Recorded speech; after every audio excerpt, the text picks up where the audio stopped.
All right. How's everybody doing? Great. Good. All right. Look, I'm going to start this off here. So again, I know everybody in the room's got a whole bunch of questions here in regards to where and when and how we practice, and I'll address all that here in a minute, okay? I think I would like to get back to a couple other topics that I think first and foremost here that we should talk about. It's a salute to service weekend here for us at home, okay, which is obviously real important to us, real important to the organization. As an organization, we're doing a lot of things to recognize and honor those service members who are and are still doing so much and who have done so much for our country. On a personal note, I'd just like to make sure that I take this opportunity to thank and show appreciation to all the service branches, their support groups, along with the families, and members of our military service that have and continue to sacrifice everything for us. I do want to mention that I'm proud of our players and our organization for organizing a ticket drive where we were able to invite several hundred military members to the game this weekend, them and their families, and as guests of our team. So I was proud of our players for that. Over the weekend, we'll also be honoring several Michigan families who have lost loved ones while serving our country, and to show appreciation for their ultimate sacrifice.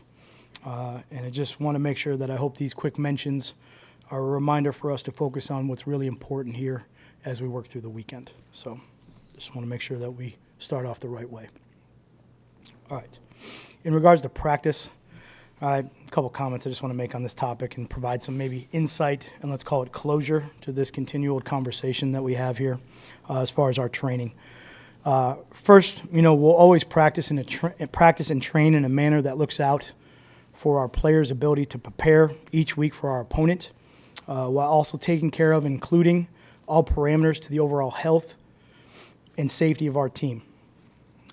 Indoor walkthroughs, which we had this week, which we've also had in the past, are always beneficial to our team. It's beneficial to our players. It's a great teaching and learning environment. It's an opportunity for us to pull off them physically, the demands of practice and the overall hustle and pursuit of what we have to do during the course of a practice and our movements. It also gives a little bit of extra rest to most of the players out there on the turf. It also, though, allows some of the players that might not be able to practice out there in a normal practice environment to go out and get reps and get communication and get prepared for the game. The downside of practicing indoors on the turf is the wear and effect that it has on the bigger-bodied players on our team. Standing on turf or running on turf oftentimes for extended periods of time affects joints, it affects swelling, and it really causes the body and the different members of our team to have pain or joint swelling that then will cause them further delay of preparing for playing in the game. Practicing outside has multiple benefits, provides different elements for us to prepare in, work through in the grand overall preparation of our team. Yesterday was a good opportunity for us to go outside, be able to practice and work on our fundamentals from a standpoint that we wanted to practice in pads.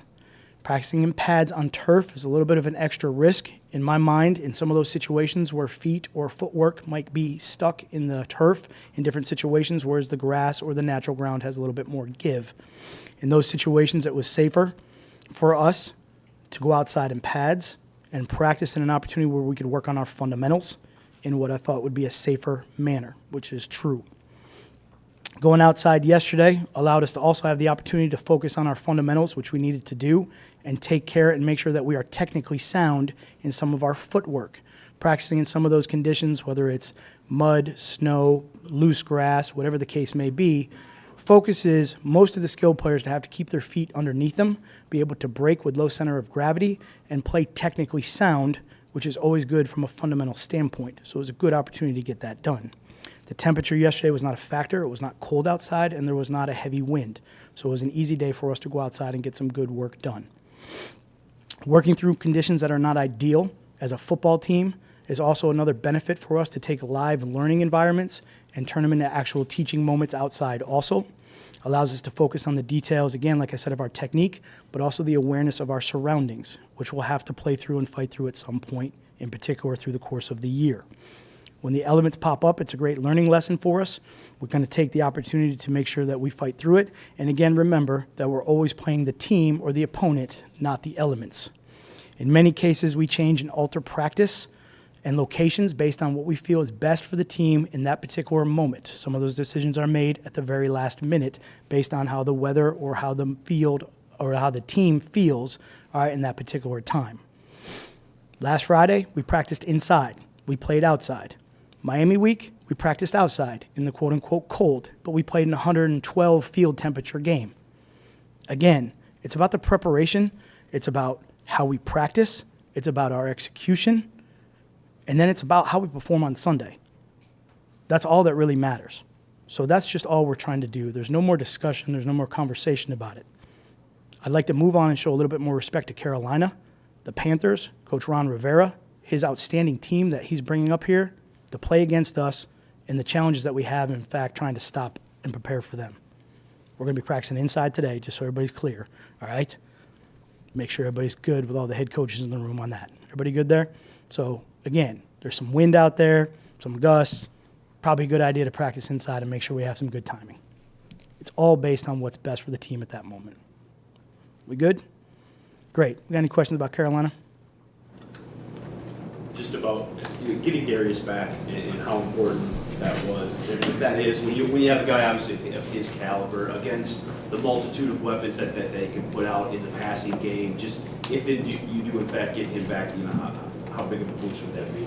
Yeah, he's a key part of our defense and great competitor. He's a tough player, a guy that really through the course of the season, I've had the pleasure to kind of work with and be around and kind of use some of his different talents and attributes in different ways through the course of the game.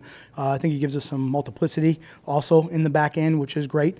But I think all those guys in the back end are working really hard. They've gone out and tried to execute the game plan. It's just always good when you can get as many players back out on the field as possible that you're used to kind of playing with, and move guys into different positions or different roles. So he's certainly he's been a great player for us, and we'll be relying on him if he's out there this weekend. A month ago, you guys had three pretty good receivers. I mean, Tate and Marv, I think, had 14 catches your last game at Ford Field. You could be down to one of that starting three, I guess, Galladay this week.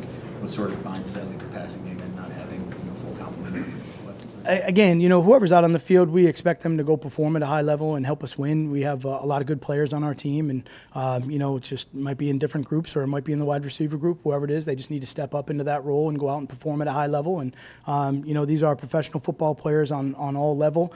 They're here in the NFL because we think they can play in the NFL and they can help us win. So whoever's out there, we just expect them to go out there, do their job, and do it at a high level, and we'll just go from there. It'll be a full complementary team effort, and obviously as an offensive unit, it takes everybody. It takes all 11 guys working together to be successful, and that's what we're looking for. Go ahead, Mike. You might see Ellington in the return game. He's got an extensive background in that now. He's had a couple of weeks of practice here. Yeah. We're trying to push through all those different scenarios, so we'll see which one of those guys is back there, as we kick the ball off, and we'll find out, and Carolina will find out then too. So, we certainly got a couple guys that have some skill set that we can put back there and provide different benefits for us, all different types of returners in the return game that we can use in both the kickoff and the punt return game. So, we try to use those situationally, whatever helps us best. We didn't want to talk to you after the Lang move. Just can you explain what's he dealing with? TJ Lang going on IR, and what sort of decision do you guys have to make on him come the offseason? Yeah, I'm not going to comment on anything there, long term. I mean, obviously, we're just trying to do what's best for the team right now and what's best for TJ right now. So that was just the move we made. How serious is that injury? Is that something? Again, that's all medical stuff. I'm not going to talk about, and TJ can address all that. But it is what it is. Just like everybody else is on IR, and we're just moving forward. Do you feel like you guys need a galvanizing moment as a team? I know Aaron Rodgers talked about last night after they lost. Do you feel it kind of similarly when your team wins that? I mean, we just need to go play better than the way we've played. I don't think there's I think there's multiple moments through the course of a season that happen, just talking from general terms of being through the course of numerous NFL seasons now. Multiple moments that happen, and in particular, just trying to focus on the moments of this weekend. Just try to make sure that we're doing a good job there. In context of the return game, but you have had Bruce in practice for 2 weeks now. Yep. Just what he can offer maybe from the receiving perspective Sure. that you've seen. Yeah, I think he's done a really good job here in the last couple of weeks, just learning our offense, learning our system, learning our verbiage. I would say it's not similar to maybe some of the systems that he's been in before. So oftentimes that's some of the biggest hurdles is just trying to get that kind of terminology down. From a route running standpoint, yesterday was a great example to see his ability to be able to cut and move in difficult situations. You could really see he's got a low center of gravity. He's got some really good quickness and really good feet. So that was good. It was good to see yesterday. We've kind of been building here as we've been going through the process and trying to give him a little bit more in both special teams and offensive phases and see how much he can handle from that aspect of it. But just another good young player that we're trying to just work with and see if he can contribute and help us. Yeah. Preparation, you're obviously preparing for the Panthers, but you're essentially at like a Monday for the next upcoming game. Do you have to do anything for that Bears game in advance? Yeah, that's obviously the short weekend's always difficult, but everybody in the league plays a Thursday game. We just played the Thursday earliest game of the year, which is great. For us though, it's got to be full focus on Carolina. We got to really just stay focused there as far as that's concerned, have a plan for next week. We're going to have to turn the page pretty quick when we get to that point, just like everybody does that plays on Thursday. Goods and bads to playing a team so close together and all that stuff. We can address all that next week. But right now it's, just 100% Carolina. Yeah, it's sort of a piggyback on Dave's question about the wide receivers, but when you have to replace a couple of people, 2 people move up and 2 people move into that guy's spot, Sure. How does that challenge your depth? In other words, it's not really just a player for player, it's a players for players. Yeah, we've had that at a couple positions this year, so it's not just, I know the wide receiver one we're kind of mentioning, but I've had it in the backfield, we've had it in the offensive line, we've had it in different situations all the way across the board. And for us, that's why we train, that's why we try to develop those younger players or those players that are in behind, and why we continually work on fundamental skills so that when those players have to go in, they can step up to that challenge and, perform, and do the best job we can. I'll say the only thing from talk about a depth standpoint that is pretty universal as far as the game is concerned, I would say would be game day. Because of the limited, and the active roster, I would say when you're in a game situation and you lose, let's call it 2 players at one position, that's where it really becomes difficult. On game day, yeah, because you can, you don't have your, full complement of your roster that's active. So you're only allowed to have so many guys up. You may have to go in different directions based on the full active for all 3 phases, special teams, and in one particular area of your positions or your team, you're going into a game, and if you lose a couple players, that can drastically affect some of the things that you do. So that's really, I would say, the biggest adjustment would be in game. As you're going through the preparation through the week, and you may or may not know what the situation is from a depth standpoint, you just prepare the best you can for it with the players that you have. But in game, it's a little bit more difficult. Okay, all right, appreciate it.